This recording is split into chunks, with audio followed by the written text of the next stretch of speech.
राष्ट्र को उन्नति के परमोच्च शिखर तक पहुंचाने के लिए नारी शक्ति का जागृत होना आवश्यक है। ये सोचकर दूरदृष्टा ऋषि परम पूज्य संत श्री आसाराम जी बापू ने महिला उत्थान आश्रम की स्थापना की।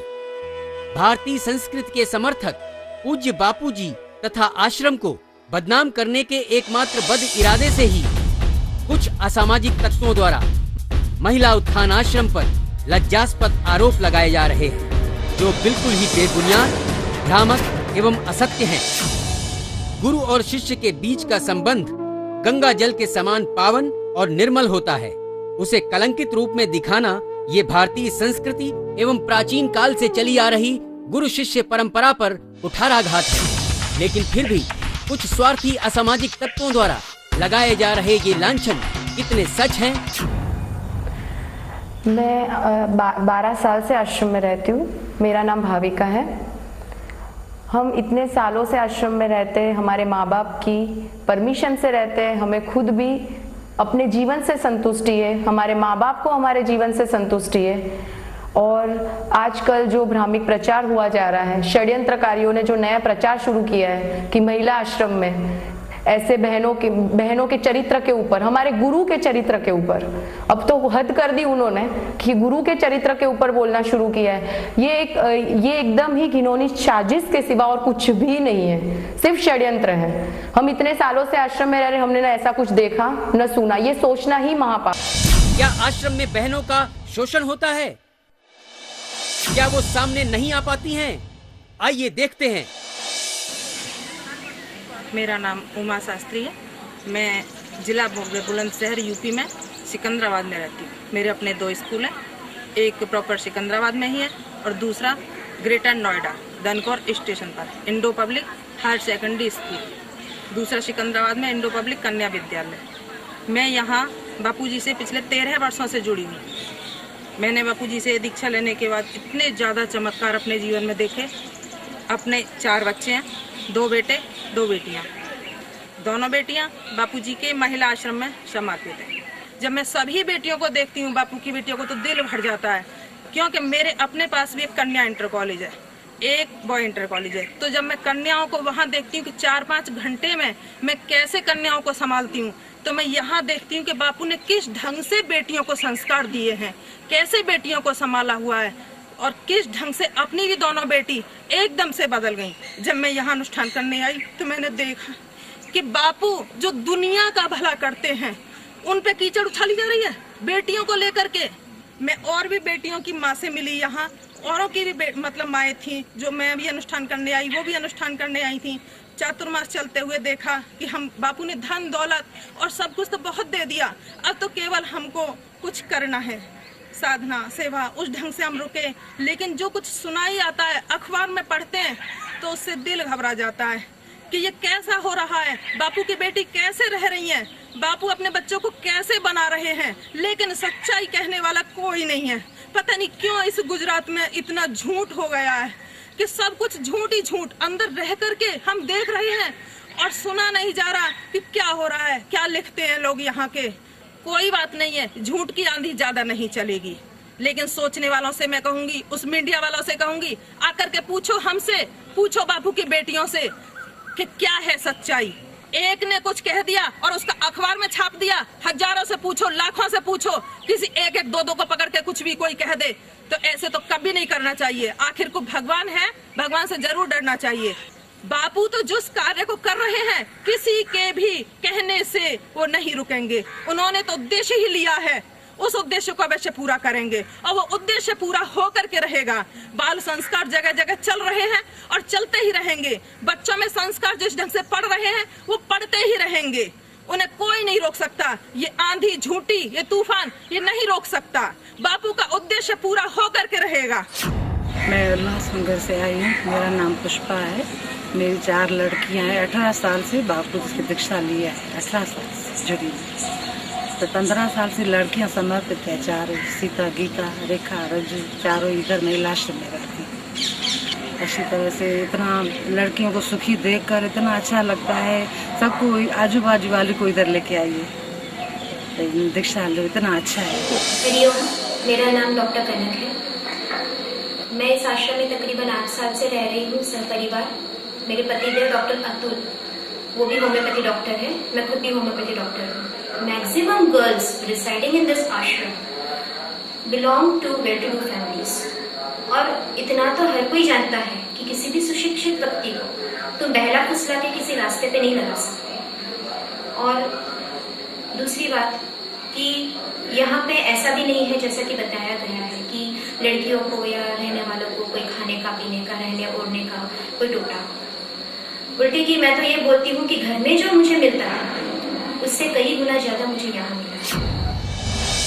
सन 86 से पूज्य सदगुरुदेव के आश्रम में मैं रहती हूँ। लगभग 22 साल हो गए। महिला आश्रम में सैकड़ों बहनें, माताएं और बाहर से हजारों लाखों माताएं, बहनें, साधिकाएं अनुष्ठान हेतु और मौन मंदिर की साधना के लिए इस आश्रम में आती जाती रहती है।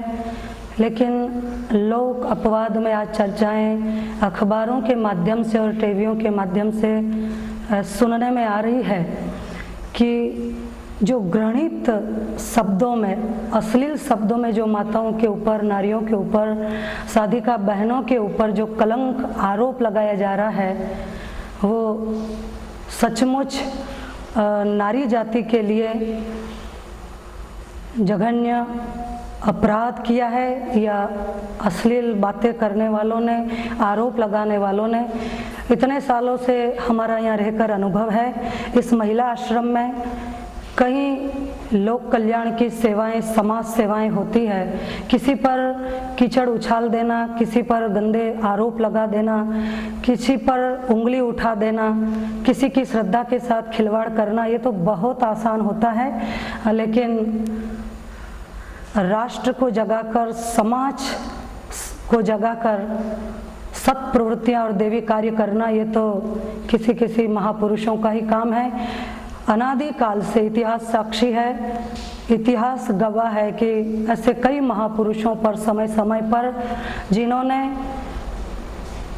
जीव और ईश्वर तक पहुंचाने का सेवा कार्य किया, संत और समाज के बीच सेतु बनने के बजाय उन पर कीचड़ उछालना, उन पर गंदी बातों की बौछार करना या हल्के घृणित शब्दों का प्रयोग करना। सामान्य जन में भी किसी को हल्के शब्द में बोलते हैं तो भी ये माना जाता है कि इसका संस्कार कितना हल्का है।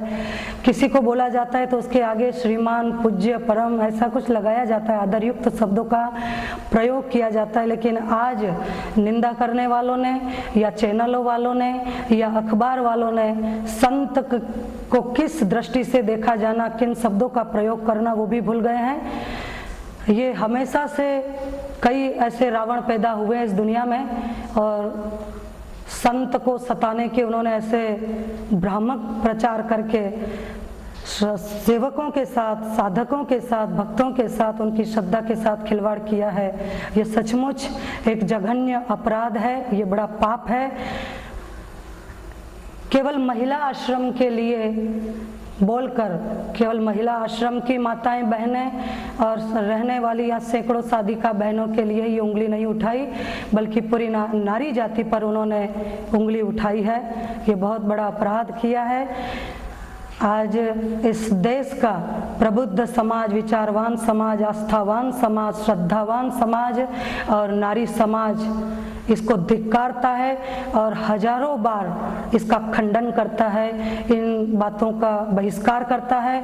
और हमारा तो ऐसा कहना है, मानना है कि ऐसे गंदा चित्र दिखाने वाले या लिखने वालों को बहकावे में आकर जो कुछ बोलते हैं, हल्का अश्लील शब्दों का प्रयोग करते हैं, उनका बहिष्कार होना चाहिए, उन पर अंकुश होना चाहिए, उनको दंड मिलना चाहिए। अब सुनिए खुद आश्रम में रहने वाली बहनों से सच्चाई। मैं 22 वर्ष से इस आश्रम में रही हूँ, पूज्य सदगुरुदेव के सानिध्य में। इस आश्रम की जो प्रवृत्तियां हैं या लोक समाज की सेवाएं हैं, जैसे कि ऋषि प्रसाद की सेवा, लोक कल्याण, दरवेश दर्शन, समय समय पर हजारों माताएं, बहनें बाहर से भी आकर मौन मंदिर का लाभ लेती है, साधनाएं करती है, अनुष्ठान। और जो आज भ्रामक प्रचार टीवियों के चैनलों के माध्यम से और अखबारों से जो बताया जा रहा है, दिखाया जा रहा है, वो एकदम गलत है। हम इनका बहिष्कार करते हैं, उनकी बातों का, उनकी चैनलों का, उनकी अखबारों का, बकवास करने वालों का हम एक बार नहीं हजार बार इसकी बातों का खंडन करते हैं। हरिओम, मैं अहमदाबाद सरदानगर की रहने वाली हूँ। मेरा नाम जयवंती है और मैं आश्रम जब से बना है उसके 2 महीने बाद के यहाँ से आश्रम डेली आती हूँ और डेली सुबह से शाम तक, रात तक यहाँ पे आई हूँ। और जब से महिला आश्रम भी नहीं बना था तब से मैं आ रही हूँ। मेरे बाद आने के बाद यहाँ महिला आश्रम बना है। मैं महिला आश्रम को भी पूरी तरह जानती हूँ। यहाँ जो है ना आश्रम में मैं बचपन से जुड़ी हूँ। मैं 9वीं क्लास में पढ़ती थी सरदानगर में, तब से आती हूँ और अभी मैं 51-52 साल की आई हूँ। रेगुलर में डेली में आती हूँ। हमें जो अनुभव हुआ है, हमें यहाँ आश्रम में योग वशिष्ठ की, रामायण की, हनुमान चालीसा की, इनकी विद्या का प्रवचन होता है और उनकी शिक्षा हमें दी गई है भारत संस्कृति की। जब नारायण स्वामी बचपन के थे, उन्होंने पालने में झुलाया है। भारती देवी जो बचपन से हमने उनको हाथों से चलाया है। ये सब जो कहलवाया जा रहा है, गलत प्रचार किया जा रहा है, वो सब गलत है। हम उनके साक्षी हैं और हमें कहना है लोगों से कि ये जो गलत प्रचार हो रहा है उनके भ्रामक प्रचार में ना आए और अपने आश्रम से कंसल्ट करें। हमारे जो आश्रम में आने वाले हैं उनका कंसल्ट करें। हमें जो अनुभव है, हमें जो बापू ने दिया है, वो हम खुद ही जान सकते हैं, दूसरों को नहीं बता सकते। वो खुद का अनुभव किया हुआ हम दूसरों को अनुभव कराने के लिए चाहते हैं कि दूसरे लोग यहाँ आएँ, लेकिन ये जो गलत शक्तियाँ हैं बापू के लिए गलत प्रचार कर रही हैं, तोड़ने का काम कर रही हैं। ये हमें जोड़ने का काम करना है, हमें जोड़ने के रास्ते जाना चाहिए और हमें अपनी भारतीय संस्कृति का प्रचार, सब धर्मों का उपदेश किया जाता है और हनुमान चालीसा और सुखमनी ग्रंथ साहिब की वाणी सबका हम आदमी आने नहीं देती। हम जब आते थे तब बच्चे थे तो अकेले आते थे, 14 साल के थे। अभी हमारी पूरी फैमिली, हमारे भाई भाभी, माँ बाप सब हमारे साथ आते हैं। हमारे अड़ोसी हमें देखकर उनको होता है कि यहाँ कुछ है, इसलिए हमारे साथ आने को तैयार है और आते भी हमारे साथ। ये गलत प्रचार कर रहे हैं, हमें उनके बारे में कहना है कि जो यहाँ आके सही है, सब गलत है। हम डिस्ट्रिक्ट फरीदाबाद बल्लभगढ़ से हैं। वह सब परिवार गुरुदेव के चरणों में समर्पित है। हम लोगों ने 12 साल हो गए दीक्षा ली। मेरे पतिदेव जम्मू आश्रम में संचालक हैं। मेरी 2 बेटियां हैं, 1 बेटा है। हम सब गुरुदेव के चरणों में समर्पित हैं और हमको जो फ़ायदे हुए हम चाहते हैं कि जो निंदक लोग हैं उनको भी फ़ायदा हो। अगर हो सके तो वो भी अपनी गलती को सुधार के सतबुद्धि भगवान उनको प्रदान करे। और ये सब जो बापू जी के लिए चैनलों में लिखा जा रहा है, बताया जा रहा है, जो सब गलत है, ये हमें पता है कि हम लोग कैसे गुरुदेव। हमें आके पूछो, आज हमारे गुरु को क्यों तंग करते हो? आज हमारे गुरु को क्यों प्रश्न किए जा रहे हैं कि ऐसा क्यों और वैसा क्यों? आज कार्यकर्ताओं को पूछो, आश्रम वालों को पूछो। हम रह रहे, हमारे खुद के अनुभव सच्चे, हम लोग हमारा खुद का, इतने सारे लोगों की ये प्रमाण है कि हम इतने शांति और आनंद, इतने घोर कलयुग में जो करोड़ों लोगों को शांति दे सके। आज किसी में ताकत है ऐसी शांति देने की? हो तो हमारे सामने आओ, हम नतमस्तक हो जाएंगे उनके सामने। आज एक भारतीय संस्कृति में ये ताकत है, ऐसे महापुरुषों में ताकत है। और ये संस्कृति सहिष्णु है, इसका मतलब ये नहीं कि वो संस्कृति निर्बल है। आज ये संस्कृति निर्बल नहीं है। आज हमारे गुरु चुप है। आज करोड़ों लोग उनके अनुयायी है, पर फिर भी चुप है। इतने गंदे अश्लील शब्दों से लिखा जा रहा है, चरित्र के लिए लिखा जा रहा है, आश्रम की बहनों के प्रति लिखा जा रहा है, हमारे गुरु के लिए लिखा जा रहा है। आज ये लोग चुप है तो कोई निर्बलता से चुप नहीं है। आज संस्कृति की देन है कि वो चुप है, वो शांति चाहती है। आज हमारे गुरु सहिष्णु है, इसीलिए चुप है। आज इस संस्कृति को प्रणाम करो, आज हमारे गुरु को प्रणाम करो। वरना और किसी प्रतिष्ठित के लिए अगर ऐसा हुआ होता तो खून की नदियां बह गई होती पूरे विश्व भर में। अब आप ही सोचिए, पिछले 40 वर्षों से जो संत धर्म तथा संस्कृति के प्रचार प्रसार में रत हैं, क्या उनके आश्रम में ऐसे नीच कृत्य हो सकते हैं? हरगिज नहीं। क्या कहते हैं सीआईडी क्राइम ब्रांच के डीआईजी जीएस मलिक? 2 बच्चों की जो डेथ है उसी से रिलेटेड हमारा केस है और बाकी कोई और केस नहीं।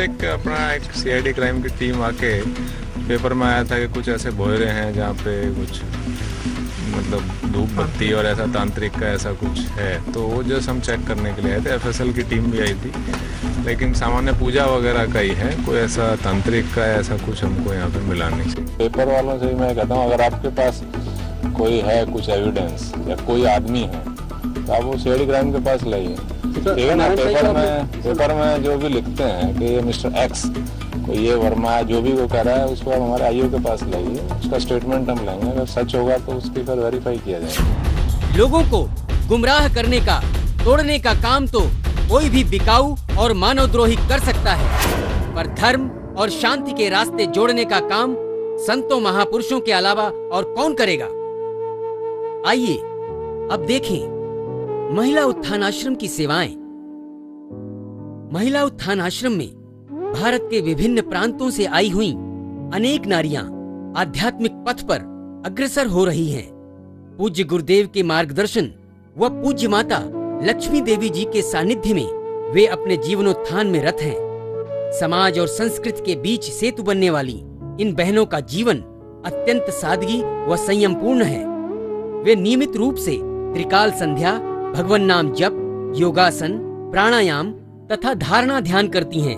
साथ ही श्रीमद् भगवद गीता, श्री योग वासिष्ठ जैसे धार्मिक ग्रंथों का अध्ययन भी करती हैं। आश्रम की ये साध्वी बहनें बाल संस्कार केंद्र, युवा धन सुरक्षा अभियान, विद्यार्थी उज्जवल भविष्य निर्माण शिविर, आयुर्वेदिक, होम्योपैथिक तथा प्राकृतिक चिकित्सालय आदि द्वारा समाज उत्थान में योगदान दे रही हैं। विभिन्न शहरों एवं ग्रामों में जाकर भारतीय संस्कृति के उच्चादर्शों का प्रचार प्रसार करती हैं। इस प्रकार माताओं, बहनों व बहु बेटियों के लिए पूज्य बापू जी का ये महिला उत्थान आश्रम एक शांतिदायक विश्राम स्थल बन चुका है।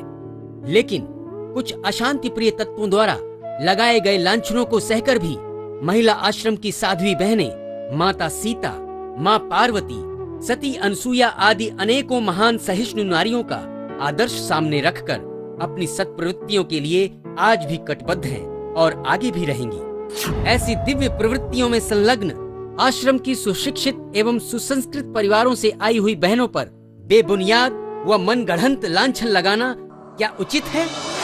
जनसाधारण से निवेदन है कि सत्य को जान लें और इस भ्रामक प्रचार के चक्कर में ना आएं। इन विषमताओं के बीच श्रद्धा, विश्वास और पुरुषार्थ का दीपक बुझ न जाए, ये ध्यान रखते हुए चिर विकास के पथ पर हम सभी निरंतर गतिमान बने। इन्हीं शुभकामनाओं के साथ